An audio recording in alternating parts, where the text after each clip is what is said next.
بابا جی عجیب کشمکش ہے۔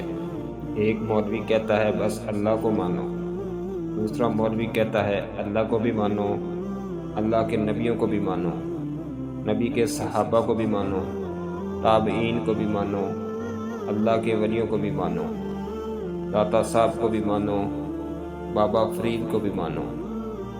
ایک کہتا ہے بس اللہ کو مانو، بات ختم۔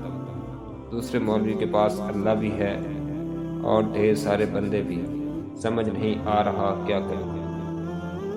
بابا جی مسکراہٹ کے ساتھ بولے، بیٹا، اصحاب کہف کا کتا جنت میں اس لیے جائے گا کیونکہ وہ اللہ کے ولیوں پہ بھونکا نہیں تھا، اس نے ان کی تعظیم کی تھی، اور شیطان جو فرشتوں کا استاد تھا، جس کی ہزاروں سال کی عبادت اس کے منہ پر مار دی گئی کیونکہ اس نے اللہ کے بندے کی تعظیم نہیں کی۔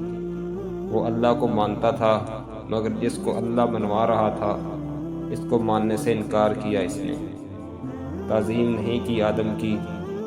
اللہ کو تو یہودی بھی مانتے ہیں۔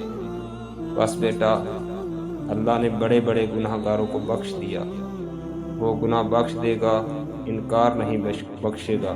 آخری الفاظ بول کر وہ اٹھ کر چلے گئے کہ بیٹا، انسان گناہ گار ہو مگر کسی کا منکر نہ ہو۔